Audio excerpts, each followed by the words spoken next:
फिलहाल खबरों में आगे बढ़ेंगे। आपको बता दें कि पंजाब में आनंदपुर साहिब से बीजेपी प्रत्याशी डॉक्टर सुभाष शर्मा जी के समर्थन में मुख्यमंत्री पुष्कर सिंह धामी ने भव्य रोड शो किया। इसके बाद बीजेपी प्रत्याशी के नामांकन में भी सीएम धामी मौजूद रहे।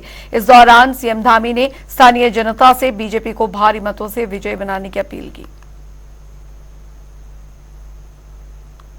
श्री आनंदपुर साहब में संजय शर्मा जी के समर्थन में आज जिस प्रकार से लोगों का हुजूम आया है, ये आने वाले समय में 4 जून को यहाँ का क्या परिणाम आने वाला है। पूरा पंजाब इस समय नया इतिहास बनाने वाला है। ये सिख धर्म के गुरुओं का, जिन्होंने धर्म की रक्षा के लिए, देश की रक्षा के लिए, संस्कृति की रक्षा के लिए अपने प्राणों का बलिदान किया, ये धरती इस बार आगे बढ़कर एक इतिहास बनाएगी और मोदी जी को प्रधानमंत्री बनाने के लिए यहाँ पंजाब में भारी जीत दिलाएगी। आज माननीय प्रधानमंत्री जी ने मां गंगा के पूजन करके, कल भगवान विश्वनाथ का पूजन करके आज अपना पर्चा दाखिल कर दिया है। निश्चित रूप से ये बहुत बड़ा आज का दिन है, जहां बनारस के लोगों के लिए भी और देशवासियों के लिए भी कि माननीय प्रधानमंत्री मोदी जी के नेतृत्व में 400 पार का जो संकल्प है, वो केवल नारा नहीं है, वो संकल्प है, वो संकल्प पूरा होगा। उधर पीएम मोदी ने दरअसल बिना रुके देश के 140 करोड़ लोगों को अपना परिवार मानकर काम किया है, ये कहना है मुख्यमंत्री पुष्कर सिंह धामी का। दरअसल सीएम धामी चंडीगढ़ पहुंचे, जहां बीजेपी कार्यकर्ताओं ने मुख्यमंत्री का जोरदार स्वागत किया। वहीं इस दौरान सीएम धामी ने जहां बीजेपी सरकार के कार्यकाल की उपलब्धियां गिनवाई, तो साथ ही विपक्ष पर जमकर निशाना भी साधा। स्वागत कर रहे हैं आप। अभी लोकसभा में वहीं थे, थराली में। लोग इस चुनाव को हर वर्ग अपना चुनाव मानकर माननीय प्रधानमंत्री मोदी जी को फिर से प्रधानमंत्री बनाने के लिए आगे आ रहा है। मैं आपको बताऊं, मैं पश्चिमी बंगाल में गया, मैंने देखा भीषण गर्मी में हुगली जैसे स्थान पर हजारों हजार की संख्या में माताएं, बहनें, नौजवान, बड़े बुजुर्ग जिस प्रकार से सड़कों पर थे, वो मेरे लिए कल्पना से परे था। और मैं तेलंगाना में वारंगल, निजामाबाद, महबूबाबाद, महबूबपुर एवं सिकंदराबाद अनेक लोकसभा क्षेत्रों में गया। हर वर्ग आज आगे आ रहा है भाइयों बहनों।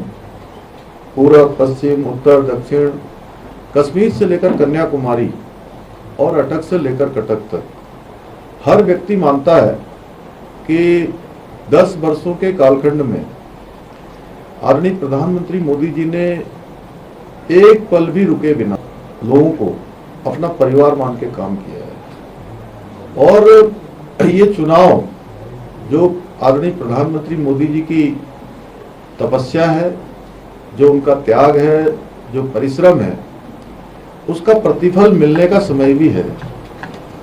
और इसीलिए देश के लोग इस लोकतंत्र के महायज्ञ में भाग ले रहे हैं।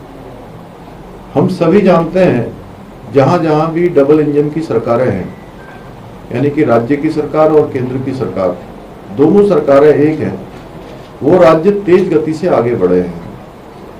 वहां पर पारदर्शिता रही है, वहां पर सुशासन रहा है और भारत सरकार की जो योजनाएं हैं, वो योजनाएं धरातल तक पहुंची हैं। उधर देश भर में गंगा सप्तमी का पर्व मनाया जा रहा है। इस मौके पर सीएम धामी ने सोशल मीडिया प्लेटफॉर्म एक्स पर पोस्ट कर देशवासियों को बधाई दी। सीएम धामी ने लिखा, हर हर गंगे, जय मां गंगे। समस्त प्रदेशवासियों को गंगा सप्तमी के पावन पर्व की हार्दिक बधाई एवं शुभकामनाएं। मोक्षदायिनी पतित पावनी मां गंगा से समस्त प्रदेशवासियों के सुख, समृद्धि एवं खुशहाली की कामना करता हूं।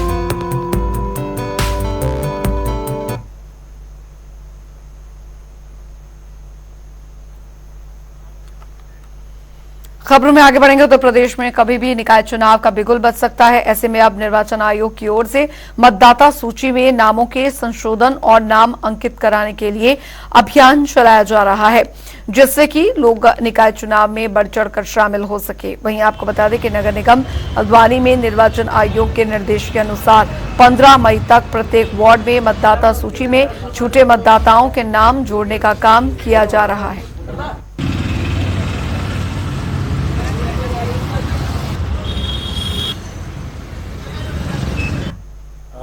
इस वर्ष हमारे नगर निकाय के सामान्य निर्वाचन प्रस्तावित हैं। हल्द्वानी नगर निकाय हमारा लगभग 2,33,000 वोटर हैं। इसमें 60 वार्ड आते हैं और करीब 278 इसमें मतदान केंद्र हमने अभी प्रस्तावित किए हैं। इसको 4 जोन और 20 सेक्टर में बांटने का प्रस्ताव है। अभी एक विशेष अभियान चल रहा है जिसमें 15 तारीख तक नाम जोड़ने, हटाने या शुद्धिकरण का हम दावे आपत्ति ले रहे हैं। साथ ही साथ हम कतिपय पोलिंग स्टेशंस की समीक्षा भी कर रहे हैं। एक ही परिसर में एक से अधिक संख्या में बूथ होने पर उनको परिवर्तित करने पर भी विचार कर रहे हैं। चलिए बात करेंगे चारधाम यात्रा की। तो उत्तराखंड में चारधाम यात्रा शुरू हो चुकी है और इसके साथ ही तीर्थ यात्रियों का उत्तराखंड आने का सिलसिला लगातार जारी है। वहीं सरकार की ओर से तमाम तैयारियों के बीच क्राउड मैनेजमेंट जैसी समस्या लगातार सामने आ रही है। दरअसल यमुनोत्री धाम में पहले ही दिन 12,000 से अधिक लोगों के पहुंचने के बाद से ये सवाल का सिलसिला जारी हो गया है और सोशल मीडिया पर एक वीडियो भी वायरल होने लगा। इसके बाद अब पर्यटन मंत्री सतपाल महाराज का कहना यह है कि धामों में जगह सीमित है और सभी लोग वहां रहना चाहते हैं और पट खुलने के दौरान स्थानीय निवासी अपनी परंपराओं के अनुसार धामों में देव डोलियां लेकर पहुंचते हैं और अपनी पूजा अर्चना करते हैं। देखिए ऐसा है, मैं बताऊं आपको, जो क्राउड नीचे से गया, बहुत से लोगों का ये रहता है कि भाई जब पट खुलते हैं तो हमें वहां उपस्थित रहना जरूरी है। तो आपको पता है जगह सीमित है, लिमिटेड जगह है और सभी लोग वहां रहना चाहेंगे। लोकल लोग अपनी डोली लेकर के आते हैं, उनकी कुछ पूजाएं होती हैं, परंपराएं होती हैं, उनको भी हमें स्थान देना होता है। थोड़ा कंजेशन होता है और इन चीज़ों को वायरल नहीं करना चाहिए, किसी भी धार्मिक स्थान को बदनाम नहीं करना चाहिए। धीरे धीरे चीज़ रेगुलेट हो जाएगी। ये कोई सामान्य जगह नहीं है। जैसे अगर आप तिरुपति देवस्थानम की बात करें तो वो दूसरी, वो सामान्य धरती नीचे है, ये पहाड़ के ऊपर है, यहाँ पर विकट स्थिति है और धीरे धीरे हमने डीएम डिस्ट्रिक्ट मजिस्ट्रेट से कहा है कि क्राउड को रेगुलेट करो और वो जल्दी रेगुलेट हो। उधर आपको बता दें कि चारधाम यात्रा शुरू होने के साथ ही अव्यवस्थाएं शुरू हो गई हैं।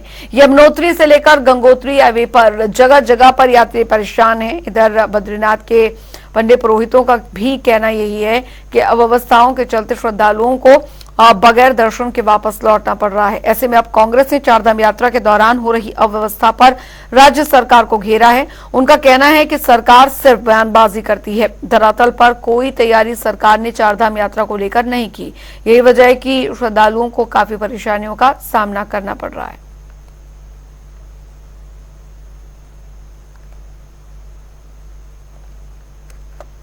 देखिए, चारधाम यात्रा शुरू हो चुकी है, लेकिन सरकार के द्वारा कोई ऐसे व्यवस्था नहीं की है जिससे कि यात्रियों को समुचित व्यवस्था मिल सके।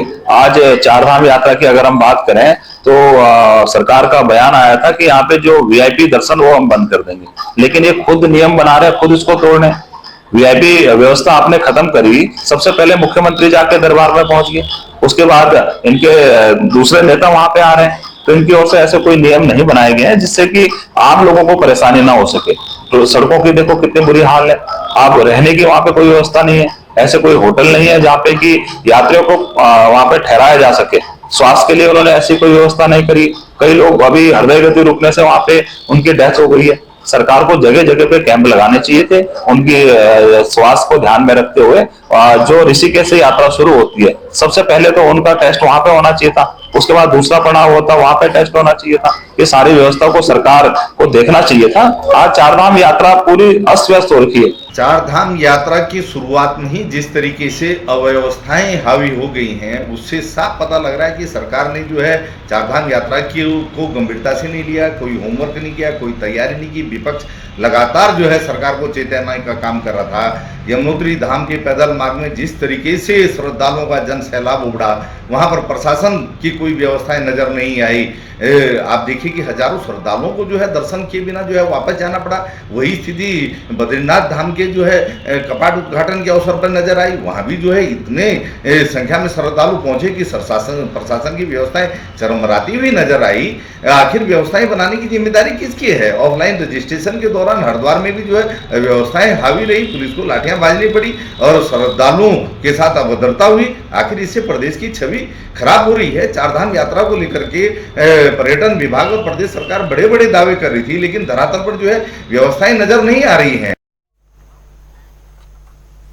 उधर आपको बता दें कि देहरादून में डीजीपी अभिनव कुमार ने दरअसल चारधाम यात्रा की व्यवस्थाओं को लेकर वीडियो कॉन्फ्रेंस के जरिए पुलिस अधिकारियों के साथ बैठक की और इस दौरान अधिकारियों को व्यवस्थाओं को निर्देश यहां पर दिए गए।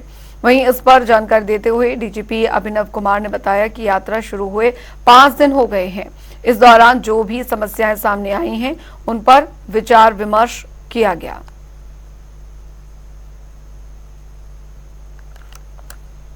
देखिए, चारधाम यात्रा हमारी 10 मई से इस साल शुरू हुई थी। 10 मई को 3 धामों के कपाट खुले थे और 12 मई को बद्रीनाथ जी के कपाट खोले गए हैं और आज ये यात्रा का एक तरह से 5वां दिन है।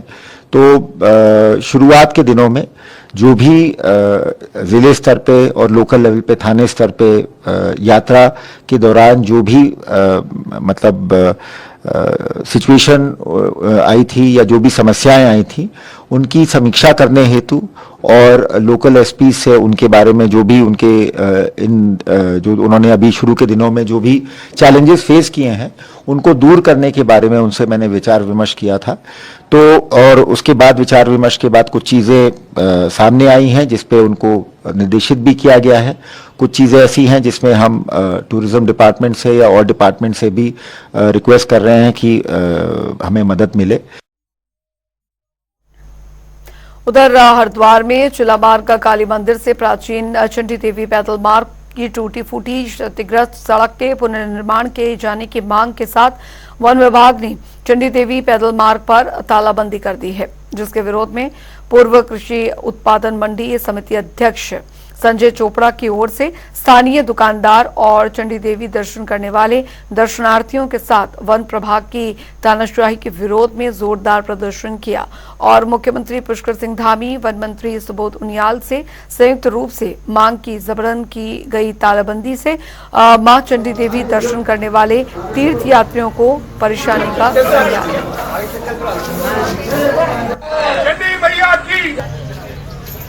मंदिर में करोड़ों तीर्थ श्रद्धालु जब चारधाम यात्रा प्रारंभ होती है सबसे पहले चंडी देवी के दर्शन करते हैं, फिर चारधाम यात्रा प्रारंभ करते हैं। अगर आप देखेंगे कि नीचे की जो सड़क है, सड़क लगभग मैं समझता हूँ कि सन 80 और 88 के लगभग दशक में बनी थी, उसके बाद वो सड़क नहीं बनी और सारी सड़क क्षतिग्रस्त हो रखी है। जो मेन सड़क है काली मंदिर से और जो चंडी देवी का रास्ता है, अगर आप देखेंगे बहुत तीर्थ यात्री चोटिल होते हैं।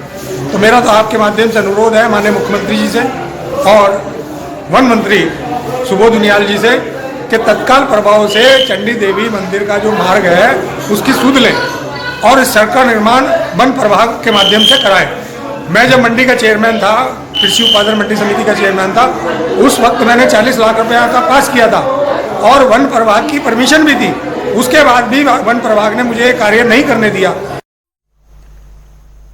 उधर उत्तराखंड में चारधाम यात्रा जहां अपने शुरुआती दौर पर चरम पर है, हर साल यात्रियों में से यहां भरा दिखता है। वहीं अब दूसरी ओर यात्रियों को ट्रैफिक में लंबे समय तक रुक कर चलना पड़ रहा है।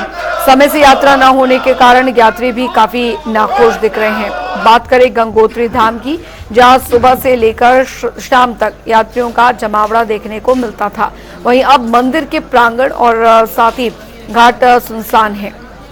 गंगा यहां पर पुरोहित सभा के अध्यक्ष संजीव सेमवाल ने प्रशासन के ढील ढाल रवैये को देखते हुए प्रशासन के इस रवैये के कारण यात्री समय से यात्रा न कर पाने के कारण कुछ यात्री वापस चले गए हैं। यात्रियों को परेशान करने में लगी हुई है। गंगोत्री यात्रा को रोक दिया गया है और इसमें सरकार की बहुत साजिश है, इसमें जिला प्रशासन की भी बहुत साजिश है, इसमें पुलिस प्रशासन की बहुत साजिश है। अगर जिन्होंने अतिशीघ्र इसमें कोई कार्रवाई नहीं की तो तुरंत पंडा समाज, तीर्थ पुरोहित समाज जो है उग्र आंदोलन के लिए उतारू होगा। उधर आपको बता दें कि चारधाम में दरअसल प्रसिद्ध यमुनोत्री और गंगोत्री धाम आने वाले तीर्थयात्रियों की मदद के लिए प्रशासन ने अब हेल्पलाइन नंबर जारी कर दिए हैं। इन हेल्पलाइन नंबरों पर 24 घंटे दोनों धामों में से जुड़ी जो महत्वपूर्ण जानकारियां दी जाएंगी और इसके अलावा कंट्रोल रूम की मॉनिटरिंग भी शीर्ष अफसरों को दी गई है ताकि तीर्थयात्रियों की हर समस्या का निदान किया जा सके।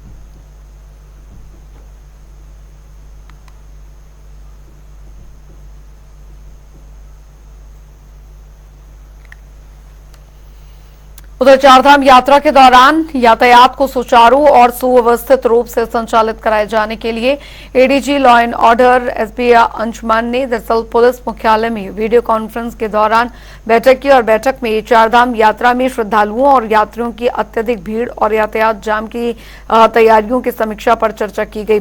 एडीजी लॉ एंड ऑर्डर ने पुलिस अधिकारियों को जरूरी दिशा निर्देश भी दिए।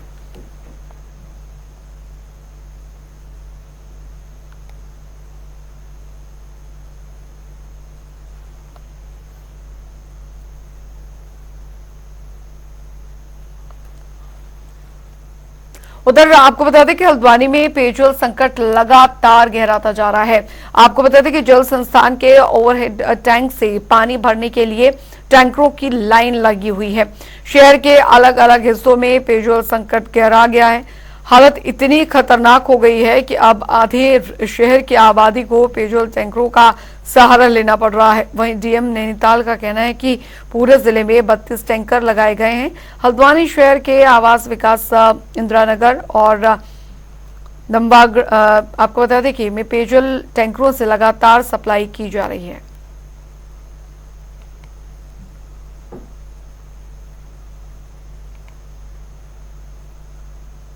विभाग ने अभी लगभग 32 टैंकर ऐसे क्राइसिस एरियाज के लिए लगाए हैं, जिसमें विभागीय भी 11 टैंकर हैं और अन्य जो किराए के बेसिस पर लगाए जाते हैं वो भी। कुल मिलाकर विभाग ने 32 टैंकर हायर करे हैं जनपद के अलग अलग क्षेत्रों के लिए, जहां टैंकर के माध्यम से क्राइसिस एरियाज में सप्लाई करी जा रही है। पूरे जनपद में हमारे 102 हैबिटेशंस हैं जहां पर ज्यादा क्राइसिस सिचुएशन रहती है। उसमें ग्रामीण क्षेत्र भी हैं और हल्द्वानी और उसके पेरिफेरी के नगरीय क्षेत्र भी हैं। तो ग्रामीण जो सराउंडिंग हल्द्वानी का एरिया है वहां जेजेएम के काफी सारे काम ऑनगोइंग है, उनसे समाधान होगा। और अभी तात्कालिक रूप से विभागीय टैंकर्स को हम लोगों ने इंगेज किया है, किराए के टैंकर्स को इंगेज किया है।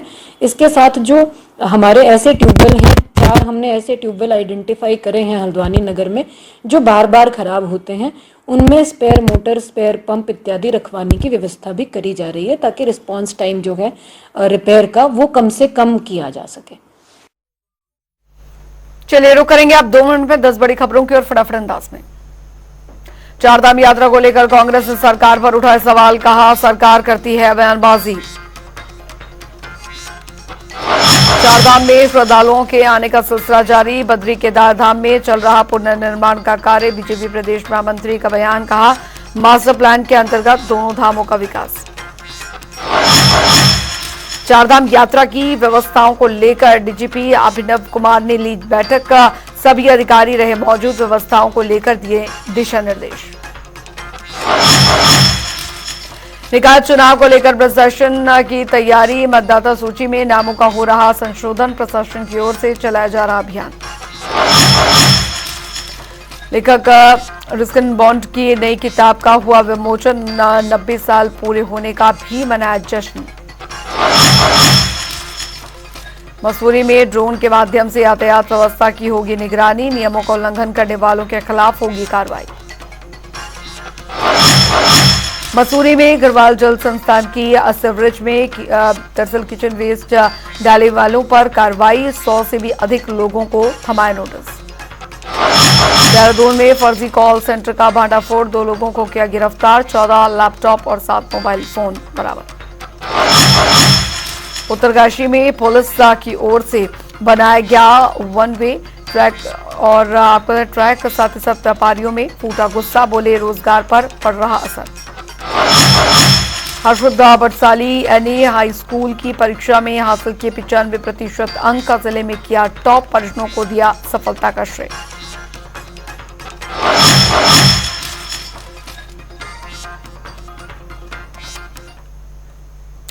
चलिए इसी के साथ उत्तराखंड की खबरों में अभी के लिए फिलहाल इतना ही। वक्त एक छोटे से ब्रेक का।